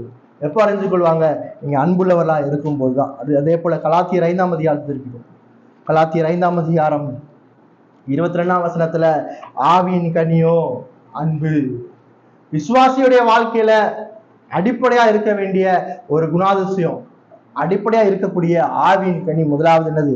அன்பு என்று பாருங்க. அதே போல 6ஆம் வசனத்துல பாருங்க, கலாத்தியர் 5:6, கிறிஸ்து இயேசுவினிடத்தில் விருத்த சேதனமும் இல்லாமையும் ஒன்றுக்கும் உதவாது, அன்பினால் கிரியை செய்கிற விசுவாசமே உதவும். எப்படி? அன்புனால கிரியை செய்கிற விசுவாசமே உதவும் என்று சொல்லப்படுது. அதே போல 1 யோவான் 3ஆம் அதிகாரத்தை திருப்பி கொள்ளுங்க. 1 யோவான் 3ஆம் அதிகாரம் 14ஆம் வசனத்தை பாருங்க. 1 யோவான் 3ஆம் அதிகாரம் 14ஆம் வசனம், நாம் சகோதரிடத்தில் அன்பு கூறுகிறபடியால் மரணத்தை விட்டு நீங்கி ஜீவனுக்கு உட்பட்டு இருக்கிறோம் என்று அறிந்திருக்கிறோம். சகோதரிடத்துல அன்பு கூறாதவன் மரணத்திலே கொண்டிருக்கிறான். சகோதரனிடத்துல அன்பு கூறுவது அவ்வளவு அவசியமானது. 1 தெசலோனிக்கேயர் 4ஆம் அதிகாரத்தை திருப்பிக் கொள்ளுங்க. 1 தெசலோனிக்கேயர் 4ஆம் அதிகாரம் 9ஆம் வசனத்தை பாருங்க. சகோதர சிநேகத்தை குறித்து நான் உங்களுக்கு எழுத வேண்டியதில்லை, நீங்கள் ஒருவரில் ஒருவர் அன்பா இருக்கும்படி தேவனால் போதிக்கப்பட்டவர்களா இருக்கிறீர்களே. தேவன் என்ன செஞ்சிருக்கிறார்? போதித்திருக்கிறார். எங்க போதித்திருக்கிறார்? யோவான் 13ஆம் அதிகாரம் 34-35 வசனத்துல சொல்லியிருக்கிறார். என்ன சொல்லியிருக்கார்? நீங்கள் ஒருவரில் ஒருவர் அன்புள்ளவராயிருக்கிறார். அடுத்த அன்பு என்ற குணாதிசயத்தை குறித்து பார்க்கும்போது ரோமர் 5ஆம் அதிகாரம் 5ஆம் வசனம். ரோமர் 5ஆம் அதிகாரம் 5ஆம் வசனத்தை பாருங்க. புதிய ஏற்பாட்டுல 212வது பக்கம், 212வது பக்கத்துல ரோமர் 5:5, மேலும் நமக்கு அருளப்பட்டிருக்கிற பரிசுத்த ஆவினாலே தேவ அன்பு நம்முடைய இருதயங்களில் ஊற்றப்பட்டிருக்கிறபடியால் அந்த நம்பிக்கை நம்மை வெட்கப்படுத்தாது. என்ன செஞ்சிருக்கிறார்? பரிசுத்த ஆவினாலே தேவ அன்பு என்ன செஞ்சிருக்கு? நம்முடைய இருதயங்களில் ஊற்றப்பட்டிருக்கு. விசுவாசி அப்படின்னு சொன்னீங்கன்னா உங்களுடைய இருதயத்துல பரிசுத்த ஆவியானவர் அன்பை ஊற்றி இருக்கிறார். அன்பு இல்லை, நான் கடவுளை மட்டும் நேசிக்கிறேன், நான் தேவனை மட்டும் நேசிக்கிறேன், இங்க சர்ச்சில் இருக்கிறவங்க எனக்கு யாருமே பிடிக்கல, அவங்க பேசுறதுலாம் எனக்கு செட் ஆகல, நான் வரேன், சர்ச்சுக்கு வரேன், பாட்டு பாடுறேன், ஜோம் பண்றேன், பிரசங்கத்தை கேட்கிறேன், கம்யூனியன் அட்டெண்ட் பண்றேன், எனக்கும் கடவுளுக்கான உறவு நல்லா இருக்கு, நான் யார் கூடயும் பேச மாட்டேன், அப்படிலாம் பரிசுத்த ஆவியார் அன்பை ஊட்டல. அப்படி வேதம் கட்டளையும் கொடுக்கல. இயேசுடைய கட்டளை ஒருவருக்கு ஒருவர் அன்புள்ளவரா இருங்க. யாரை நேசிக்கணும்? நீங்க வாசி கேட்ட லூக்கா 6ஆம் அதிகாரத்துல என்ன சொல்றாரு? உன் சிநேகிதரே நீ நேசிப்பது அந்த என்னப்பா பெரிய அன்பு? உன் சத்ருவ நேசி, உனக்கு யாரை பிடிக்காதோ அவனை நேசி. அதான் கிறிஸ்தவ அன்பினுடைய பெரிய ஒரு முக்கியமான ஒரு குணாதிசயம். கிறிஸ்தவத்தினுடைய அடிப்படையான குணாதிசயமே அன்புதான். தேவன் எதுக்கு இந்த உலகத்துல வந்தார்? தம்முடைய ஒரே பேரான குமாரனை எதுக்கு கொடுத்தார்? தேவன் உலகத்தில் அன்பு கூர்ந்தனால இவங்களே என்ன விசுவாசிப்பாங்க, இவங்களாம் நல்லவங்களா உலகத்துல வாழ்ந்துட்டு இருக்காங்க, இவங்கெல்லாம் நம்மளுக்கு நல்லது பண்ணுவாங்க, சர்ச்சுக்கு போவாங்க, போதகர் நல்லா பிரசங்கம் பண்ணுவாரு, அதனால நினைச்சு கடவுள் உங்களை என்ன நேசிச்சாரா? வாசி கேட்ட ரோமர் 5ஆம் அதிகாரத்துல அப்படியே தொடர்ச்சியா நீங்க வாசிங்கன்னா, நீங்கள் பலவீனர்களா இருக்கீர்கள், சத்ருவா இருக்கீர்கள், பாவிகளா இருக்கீர்கள். சத்ருனா யாரு? எனக்கு பிடிக்காத எதிரி. அவன் ஏத்தாப்புல வந்தாலும் நான் மூஞ்ச திருப்பிட்டு போயிடுவேன், அவன் போன பிறகு நான் போவேன்.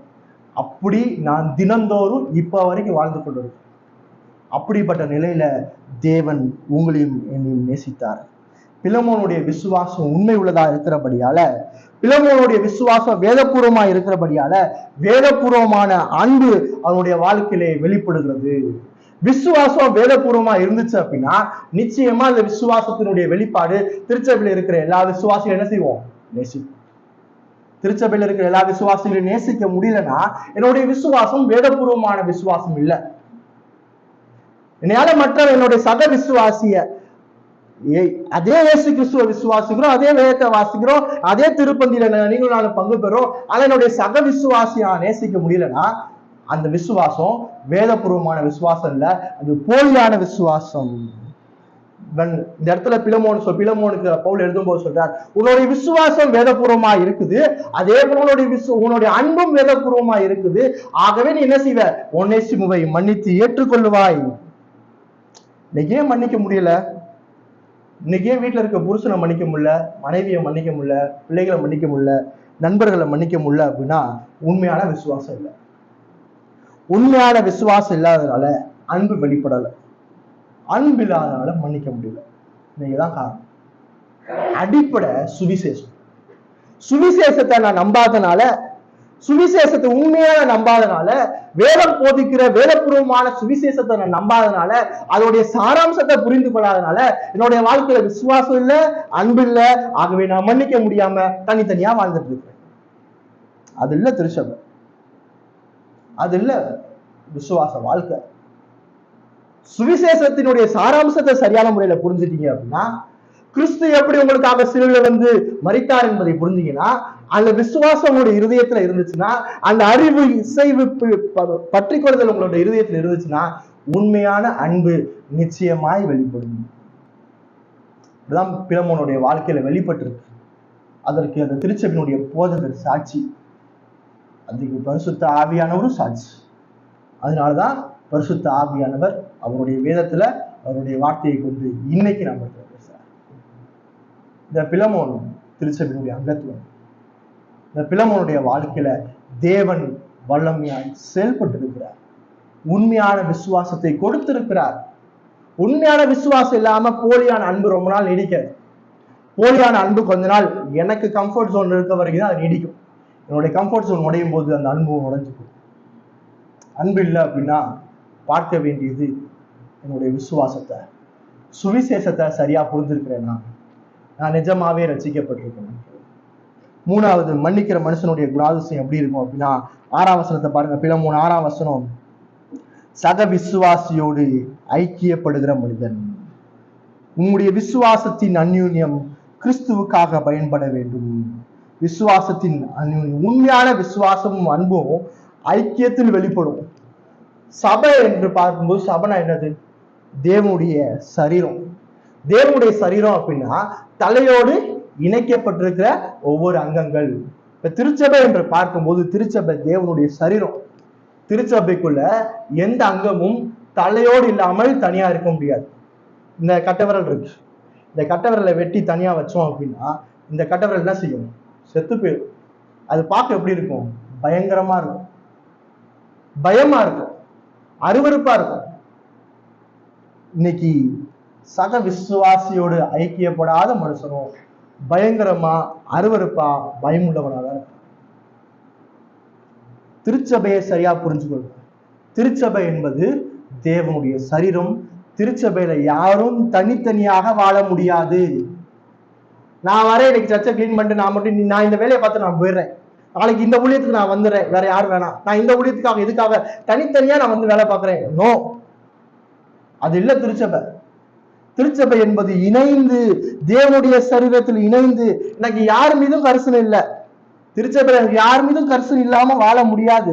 உண்மையான விசுவாசத்திற்கு உண்மையான அன்பும் சக விசுவாசிகளுடைய தேவனுடைய சரீரத்தோடு அங்கத்தோடு இணைந்து நான் செயல்படும். உண்மையான விசுவாசி, உண்மையான அன்போடு இருக்கிற மனுஷன் திருச்சபையோடு இணைக்கப்பட்டு இருப்பான். பிலமோன் இப்போ ஏன் ஒனேசிமுவை மன்னிக்கணும் தெரியுமா? பிலமோன் உண்மையான விசுவாசி, ஆகவே அவன் மன்னிச்சான். இப்ப பிலமோன் மன்னிக்கல அப்படின்னா அவனுடைய ரட்சிப்பே மிகப்பெரிய கேள்விக்குறியாது. விசுவாசியினுடைய மன்னிப்பை ஏற்றுக்கொள்ளவில்லை என்றால், சக விசுவாசி கூட சண்டை போட்டீங்க, சக விசுவாசியோட கசப்புணர்வு வந்துருச்சு, என்னை மன்னிச்சுக்கோங்கன்னு சொல்லும் போது அந்த மன்னிப்பை நீங்கள் ஏற்றுக்கொள்ளவில்லை என்றால் அது முழு திருச்சபையும் பாதிக்கும். கண்டிப்பா பிரச்சனையே வராம, கசப்பே வராம, சண்டே வராம திருச்சபை போகாது. பிரச்சனை வரும், கசப்பு வரும், சக விசுவாசிகளோடு முரண்பாடுகள் வரும். முரண்பாடுகள் வந்துட்டு எபேசிய 4ஆம் அதிகாரத்துல சொல்லப்பட்ட மாதிரி கோபத்தை சீக்கிரமா போய் சரி செய்யும் போது என்னை மன்னிச்சுக்கோங்கன்னு சொல்லும் போது நீங்க மன்னிக்கல அப்படின்னா அது மிகப்பெரிய ஆபத்து. மன்னிப்பை ஏற்றுக்கொள்ளவில்லை என்றால் அது சபை முழுவதையும் பாதிக்கும். ஏன் சபை முழுவதையும் பாதிக்குது? ஏன்னா அந்த அங்கம் சரீரத்தோடு இணைக்கப்பட்ட ஒரு அங்கம். ஐக்கியம் என்பது மிக மிக முக்கியம். ஐக்கியம் என்பது சக விசுவாசிகளோடு தொடர்போடு இருப்பதை மட்டும் கூறாமல் இந்த இடத்துல சொல்றாரு, அங்க விசுவாசத்தினுடைய அந்யூன்யம் என்று சொல்லும் போது பகிர்ந்து கொண்டு வாழ்வதை சொல்றாரு. ஆதி திருச்சபை விட வாழ்ந்துச்சு. ஆதி திருச்சபை எல்லாவற்றையும் பகிர்ந்து கொடுத்து, எல்லாவற்றையும் தன்னுடைய உடைமைகள் எல்லாவற்றையும் பகிர்ந்து கொடுத்துவா. இன்னைக்கு அப்படி வாழ சொல்ல, ஆனா இன்னைக்கு உண்மையான அன்பையும் உண்மையான ஐக்கியத்தையும் வெளிப்படுத்த சொல்லுகிறது. அந்த ரகசியம் என்ன? திருச்சபையினுடைய ரகசியம். ஏன் திருச்சபை ரொம்ப முக்கியம் அப்படின்னா, புதிய ஏற்பாட்டுல தேவன் சொல்லியிருக்கிறார், இந்த திருச்சபை என்பது தேவனுடைய ரகசியம். இந்த ரகசியம் என்னன்னா, பலதரப்பட்ட ஜனங்களை தேவன் ஒன்றாக இணைக்கிறார். பலதரப்பட்ட ஜனங்களை தேவன் ஒன்றாக இணைத்து அவருடைய ரத்தத்தினாலே கழுவி அவர்களை மீட்டு கொண்டு இப்படி பலதரப்பட்ட ஜனங்களை அவருடைய ராஜ்யத்துக்கு நேராக கொண்டு செல்கிறார். இப்படி பலதரப்பட்ட ஜனங்களை இயேசு எப்படி நேசித்திருக்கிறாரோ, இயேசு எப்படி அன்பு செலுத்திருக்கிறாரோ, தேவன் எப்படி திருச்சபையினுடைய தலையாக இருந்து நம்மளோடு ஐக்கியப்பட்டிருக்கிறாரோ, அதே போல ஒவ்வொரு விசுவாசியும் ஐக்கியப்பட்டிருக்க வேண்டும். சக விசுவாசி என்னதான் மோசமான பாவம் செய்திருந்தாலும் கிறிஸ்து மன்னித்தது போல மன்னித்து, கிறிஸ்து ஏற்றுக்கொண்டது போல ஏற்றுக்கொண்டு வாழ, அப்படி வாழ்றான் இந்த பிலமோன். அப்படி வாழப்பட்ட ஒரு வாழ்க்கை தான் பிலமோனுடைய வாழ்க்கை. என்ன செய்யறான் அப்படின்னு பாத்தீங்க அப்படின்னா, சுவிசேஷத்தை, கிறிஸ்து எனக்காக சிலுவையில செய்ததை பிலமோன் தனிப்பட்ட வாழ்க்கையில தன்னுடைய தனிப்பட்ட வாழ்க்கையில நடைமுறைப்படுத்துகிறான். என்ன செய்திருக்கிறான் பிலமோன்? இயேசு எனக்காக சிலுவையில மரிச்சிட்டார் என்ற விசுவாசம். நான் போய் அவர்கிட்ட மன்னிப்பு கேட்கல, அவராக முன் வந்து என்னை மன்னித்திருக்கிறார். அதே போல அவரை பிலமோன் ஒனேசிமுவை மன்னிச்சு ஏற்றுக்கொண்டு அன்பை வெளிப்படுத்தி அவனோடு ஐக்கியப்படுகிறான். ஐக்கியம் என்று பார்க்கும்போது கிறிஸ்துவுக்காக பயனுள்ளதாக இருக்க வேண்டும். அதனாலதான் 6ஆம் வசனம், அந்யூன்யம் கிறிஸ்து இயேசுவுக்காக பயன்பட வேண்டும் என்று வேண்டுதல் செய்கிறேன். எப்படி இருக்கும் பாத்தீங்கன்னா, கிறிஸ்து இயேசுவுக்காக. அதான் 1 கொரிந்தியர் 10:31, நான் எதை செய்தாலும் புசித்தாலும் குடித்தாலும் தேவனுடைய மகிமைக்காக செய்வேன். என்னுடைய ஐக்கியம் கிறிஸ்துவ மகிமைப்படுத்துதா? என்னுடைய ஐக்கியம் சரீரத்தினுடைய பக்தி விருத்திக்கு எதுவாக இருக்குதா? என்னுடைய ஐக்கியம் தேவனுடைய அன்பை வெளிப்படுத்தி, விசுவாசத்தை வெளிப்படுத்தி, திருச்சபையினுடைய வளர்ச்சிக்காக நான் இணைந்து செயல்படுகிற மனுஷனா இருக்கிறேனா என்பதை பாருங்க. 4ஆவதா பார்க்கும்போது மன்னிக்கிற குணாதிசயம் எப்படிப்பட்ட குணாதிசயம் அப்படின்னா, 6ஆம் வசனத்தை பாருங்க, உங்களில் உள்ள சகல நன்மையும் தெரியப்படுகிறதுனாலே உங்களுடைய விசுவாசம். அவன் சத்தியத்தை நடைமுறைப்படுத்துகிற மனுஷன். அவன் விசுவாசம், அன்பு, ஐக்கியம், அந்த சத்தியத்தை இப்ப நடைமுறைப்படுத்து. எல்லா சத்தியத்தையும் அவன் தெரிஞ்சிருக்கான். பவுல் மூலியமா கேள்விப்பட்டிருப்பான், எப்பாப்பிரா மூலியமா சத்தியமா கேள்விப்பட்டிருப்பான், தீமோத்தி மூலியமா போதகமா கேட்டிருப்பான். இப்ப கேட்ட எல்லா சத்தியத்தையும் அவன் உள்வாங்கி அதை அறிந்து அதை நடைமுறைப்படுத்துகிறான். பிலமோனுக்கு மன்னிப்பை குறித்து தான் சத்தியம் நல்லா தெரிஞ்சிருக்கும். ஆனா அவன் என்ன செஞ்சிருக்கிறான்? இப்போ ஒனேசிமுவை மன்னிக்கும் போது நடைமுறைப்படுத்துகிறான். சத்தியத்தை நடைமுறைப்படுத்தும் போது மட்டும்தான் வேத அறிவு வரும். சத்தியத்தை நடைமுறைப்படுத்தும் போது மட்டும்தான் வேத அறிவு வரும். வேத அறிவு இருந்தா மட்டும்தான் விசுவாச முதிர்ச்சி வரும். நான் சத்தியத்தை கேட்டுட்டே இருக்கேன், நிறைய கேட்டுட்டு இருக்கேன், பல வருஷமா கேட்டுட்டு இருக்கேன், ஆனா அதை நடைமுறைப்படுத்தலைன்னா வேத அறிவு வராது. சத்தியத்தை நடைமுறைப்படுத்தும் போது மட்டும்தான் எனக்கு வேத அறிவு வரும். வேத அறிவு மட்டும்தான் எனக்கு விசுவாச முதிர்ச்சியை தரும். இன்னைக்கு எவ்வளவு பேருக்கு சத்தியத்தை நடைமுறைப்படுத்துறது வேத அறிவு இருக்கு. தேவனை விசுவாசிகள் என்று தெரியும், தேவனை விசுவாசிக்க வேண்டும் என்ற சத்தியத்தை புரிந்து கொள்வது அவசியம். அந்த விசுவாசத்தை நடைமுறைப்படுத்துவது அற்புதமானது. உங்களுடைய வாழ்க்கையில விசுவாசத்தை நடைமுறைப்படுத்துங்க, சத்தியத்தை நடைமுறைப்படுத்துங்க, அது மிகவும் அற்புதமானது. அடுத்து கடைசியா மன்னிக்கிற மனுஷனுடைய குணாதிசயம் எப்படி இருக்குன்னா, 7ஆம் வசனத்தை பாருங்க, சகோதரனே பரிசுத்தவான்களுடைய உள்ளங்கள் உம்மாலே இளைப்பாறுகிறபடியால் உம்முடைய அன்பினாலே மிகுந்த சந்தோஷமும் ஆறுதலும் அடைந்திருக்கிறோம். அவன் மற்றவர்களுக்கு ஆசீர்வாதமான மனுஷன். உம்மாலே மிகுந்த சந்தோஷமும் ஆறுதலும் அடைந்திருக்கிறோம். 1ஆவது நூற்றாண்டுல வாழ்கிற விசுவாசிகள் எல்லாரும் பிரச்சனையில, உபத்திரவத்துல வாங்க.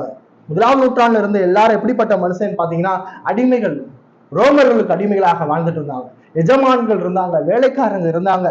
இப்படிப்பட்ட மனிதர்களுக்கு இந்த பிலமோன் இப்படிப்பட்ட மனுஷன் பாருங்க, பரிசுத்தவான்களுடைய உள்ளங்கள் உம்மாலே இளைப்பாறுகிறபடியால் பிரச்சனையில வாழ்கிற மனுஷனுக்கு பிலமோன் ஆறுதலையும் சந்தோஷத்தையும் இளைப்பாறுதலையும் கொடுக்கிற ஒரு மனுஷனாக இருந்தான். அவன் ஜனங்களை வளைச்சு வந்து அன்பை வெளிப்படுத்தி அவருடைய வாழ்க்கையில ஆறுதலை கொடுக்கிற ஒரு மனுஷனா இருக்கான். யார் இந்த பிலமோன்? இந்த பிலமோன் ஒரு போதகனா? இல்ல. இந்த பிலமோன் ஒரு மூப்பனா? இல்ல. இந்த பிலமோன் ஒரு உதவிக்காரனா? இல்ல.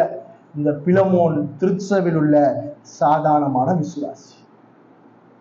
ஊழியக்காரன் இல்ல, பிரசங்கி இல்ல, தேவனுடைய ஊழியத்தை செய்கிற ஒரு மனுஷன் இல்ல, மூப்பன் அல்ல, போதகர் இல்ல, உதவிக்காரனும் இல்ல, சாதாரணமா திருச்சபைக்கு வந்து போகிற ஒரு விசுவாசி. இவனுடைய வாழ்க்கையில எப்படிப்பட்ட ஒரு வாழ்க்கை பாருங்க, எப்படிப்பட்ட விசுவாசம் பாருங்க, எப்படிப்பட்ட கிறிஸ்துவ வாழ்க்கையினுடைய தரநிலை என்று பாருங்க. வேதம் தான் எதிர்பார்க்கு. வேதம் இப்படிப்பட்ட மேன்மையான விசுவாச வாழ்க்கை எதிர்பார்க்கு. அவனுடைய வாழ்க்கை ஆசீர்வாதமான வாழ்க்கை. தேவனால மீட்கப்பட்ட ஒவ்வொரு மனுஷரும் இப்படி ஆசீர்வாதமான, இப்படி விசுவாசம் உள்ள, அன்புள்ள, ஐக்கியப்படுகிற ஒரு குணாதிசயத்தை பெற்று இருக்க வேண்டும். இப்படி குணாதிசயம் இருந்தா மட்டும்தான் நான் இன்னொருத்தரை மன்னிக்க முடியும். இப்படி நான் என்னுடைய வாழ்க்கையில வேதபூர்வமான விசுவாசமும், வேதபூர்வமான அன்பும், வேதபூர்வமான ஐக்கியமும், வேதபூர்வமாக சத்தியத்தை நான் நடைமுறைப்படுத்தாமலும் இருந்தேன்னா என்னையால மன்னிக்கவே முடியாது. அதான் கோர். வேதபூர்வமாக என்னுடைய வாழ்க்கை இல்லை அப்படின்னா நான் மன்னிக்க முடியாது. பரிசுத்த ஆவியானவர் பிலமோனை ஒரு உதாரணமா வச்சிருக்காரு. இதோட பெரிய உதாரணம் யாரு? இயேசு கிறிஸ்து. இயேசு கிறிஸ்து உண்மையான வேதபூர்வமான அன்புடையவராய், சத்ருவை நேசிக்கிறவராய், எதிரியை நேசிக்கிறவராய் தன்னுடைய ஜீவனை கொடுத்து சிலுவையில் பலியானார். ஏன் பிலமோன் இப்படி ஒரு விசுவாச வாழ்க்கையை வாழ்றான்? ஏன் பிலமோனுடைய விசுவாச வாழ்க்கை இந்த அளவுக்கு ஸ்டாண்டர்டா இருக்கு? ஏன்னா அவன் இயேசுவை பார்த்திருக்கிறான். அவன் வேதத்திலிருந்து இயேசுவை பார்த்திருக்கிறான். பவுலுடைய பிரசங்கத்தின் மூலமாக, எப்பாப்பிராவினுடைய பிரசங்கத்தின் மூலமாக, தீமோத்தேயுனுடைய பிரசங்கத்தின் மூலமாக சிலுவையில் அறையப்பட்ட இயேசுவை பார்த்திருக்கிறான். அந்த சிலுவையில் அறையப்பட்ட இயேசு எனக்கு எப்படி மீட்பை உண்டு பண்ணினார் என்பதை பார்த்திருக்கிறான்.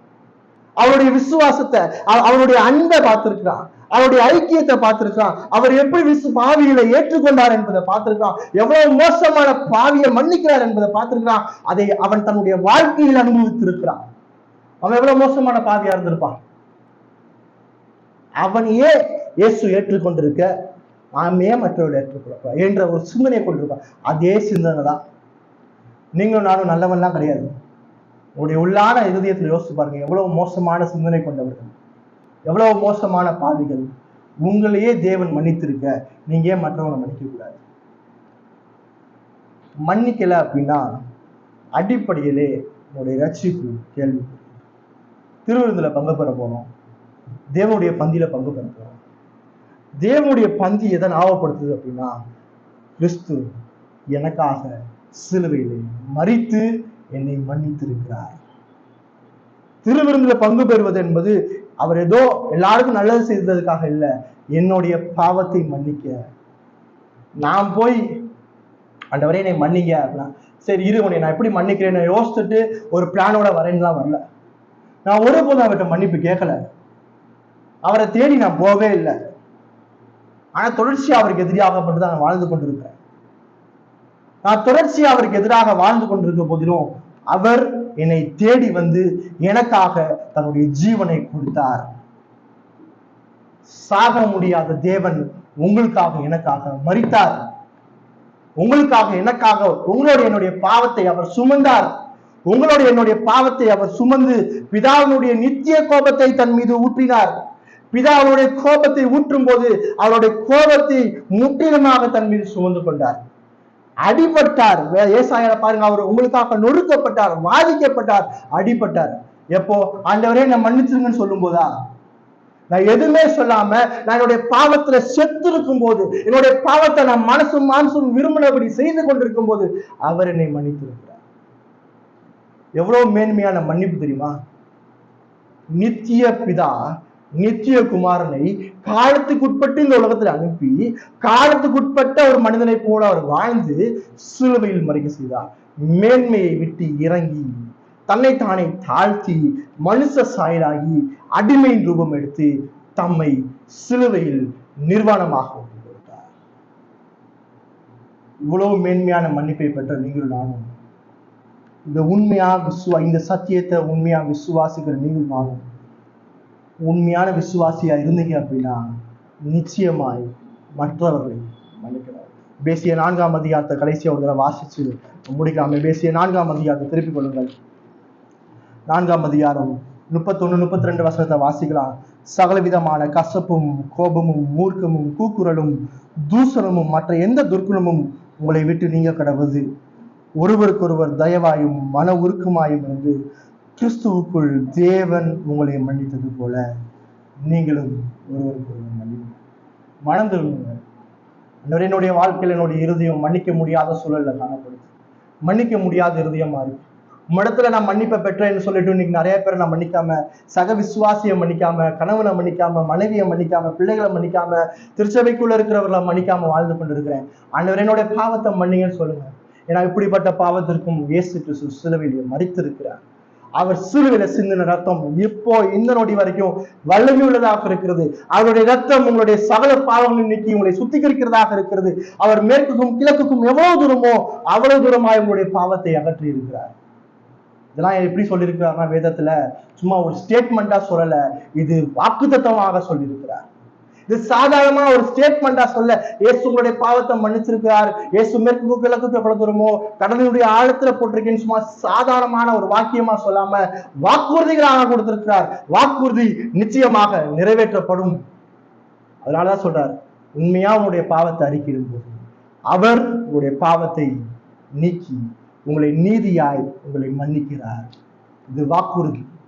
வாக்குறுதியை நம்பி ஆண்டவரே என்னுடைய பாவத்தை மன்னிங்க, ஆண்டவரே உங்களால மட்டும் தான் என்னுடைய பாவத்தை மன்னிக்க முடியும், மன்னிக்க முடியாத என்னுடைய இருதயத்தை நீங்க மன்னிங்க, என்னுடைய இருதயத்தை மாற்றுங்கன்னு சொல்லும்போது நிச்சயமா தேவன் உங்களை மன்னிக்க வல்லமையுடையவராக இருக்கிறார். அப்படி மன்னிப்பை பெற்று நான் அந்த மன்னிப்பை நான் எப்படி வெளிப்படுத்த முடியும் அப்படின்னா, நான் மன்னிக்க முடியாத ஒரு மனுஷனை நான் மன்னிக்கிறதுனால.